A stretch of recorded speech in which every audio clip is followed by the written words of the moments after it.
My girlfriend, Evangeline, and I decided to go to dinner to our favorite steakhouse. We own a place in Big Sky Country, Montana. Initially, we purchased it so we would have a place to retire to that had clean air, friendly neighbors, great outdoor activities, incredible scenery, and very low taxes, no sales tax. That was the plan. We fell in love with the area and people almost immediately, and could not wait to return as often as our work and other life activities would allow. Eventually, we moved full-time to Montana, so much for well-laid plans. Okay, back to dinner. The Grizzly is a husband and wife-run restaurant that serves great food. The Grizzly is located just south of our mountain home. Steaks are juicy, baked potatoes are crusted with rock salt, and the ribs? To die for. Anyway, Evangeline and I, with our crazy but beautiful brown dog, Kona, had just arrived in our Montana getaway house after a long drive from our West Coast home, and we decided to go visit our favorite restaurant. We always looked forward to eating at the Grizzly. We liked it so much that we would end up having our wedding rehearsal dinner there years later. It is that good. We headed that way, always arriving early so we would beat the dinner rush. After another scrumptious dinner, and some blind vodka taste testing, we went home to relax and get ready for bed. Back at home, walked Kona, so she would do her nightly pee. Did you know that the hormones in the female dog's pee kills grass? Well, we have so many dead grass spots that it would be hard to walk from one side of our lawn to the other without stepping on one of Kona's deforestation spots. So, we get in bed and Kona jumps up with us. She only stays on the bed for a few minutes and then jumps down and sleeps by Evangeline's side of the bed. I had just fallen asleep when I am awakened by a low guttural growl coming from Kona. Half asleep, I tell her to go to knock it off and go back to sleep, but she just keeps growling. Somewhere in my groggy mind I realize something is not right, and now I am suddenly and completely awake. I realize that Kona has alerted to something in the house and is trying to warn us. The first thing I say is shit. Someone is in the house, we have an intruder. I get up, grab the handgun I keep under the bed, and very timidly I begin to search the house for the intruder. I was a tad bit nervous, I was scared, so much, so that I forgot to load the gun.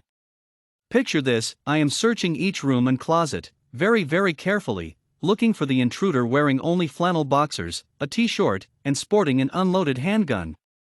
An unloaded handgun is not especially useful except maybe as a club. I was conducting the search with all the lights off? A voice in my head telling me to keep the lights off? We knew the house layout better than any intruder would know. I search every room, every closet, every nook and cranny I think could hide a person. Nothing. I search again. Still nothing. So, I head back to the master bedroom where Evangeline is standing just inside the door waiting for my report.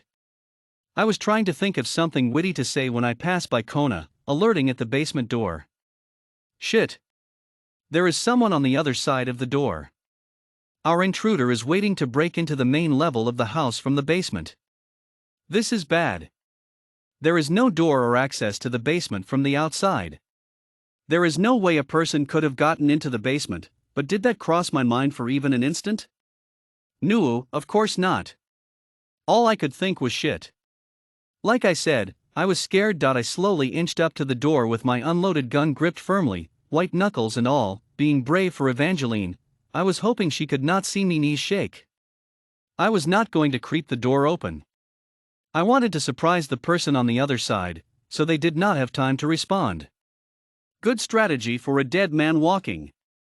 I flung the door open and out lunges a furry mass of claws and teeth and noise that made me take a step back out of the way of the beast. It rushed past me into the living room with Kona in chase. I looked at Evangeline and told her to close the master bedroom door so the beast would not get into the bedroom. Expecting her to do so with her on the other side of the door, safe from the beast. Ever heard of the fight or flight reflex? Evangeline has a third? Freeze. Eventually, she unfreezes and I get her to close the door. To my utter horror, she closed the door, but she is on my side of the door, not protected within the bedroom.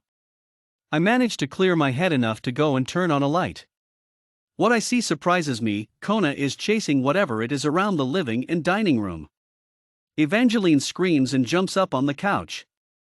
I look over at her, wearing her pajama shorts and tank top. She is standing on the back of the couch, having climbed to the highest point she could reach. There she stands with her arms out to her sides, balancing like she is riding a surfboard through rough surf. Incredible talent to be able to do that without tipping the couch over. Only thing I could conjure in my addled brain was, "Wow, sexy." I am a man, so, after I recover my senses, somewhat, I look over to Kona and the beast and realize, Kona has cornered the beast in the actual corner of the dining room. She is trying to sniff and lick the beast. I am thinking, Kona, you crazy dog, get back. At that moment I realize the beast is only a jackrabbit. How foolish do I feel? At that point I run into the laundry room and grab a broom. I open the front door and coral the jackrabbit out of the door and into the night. Somehow, I manage to keep Kona from continuing the chase out the door. I turn around and Evangeline has gotten down from the couch and she is staring at me with a smirk on her face.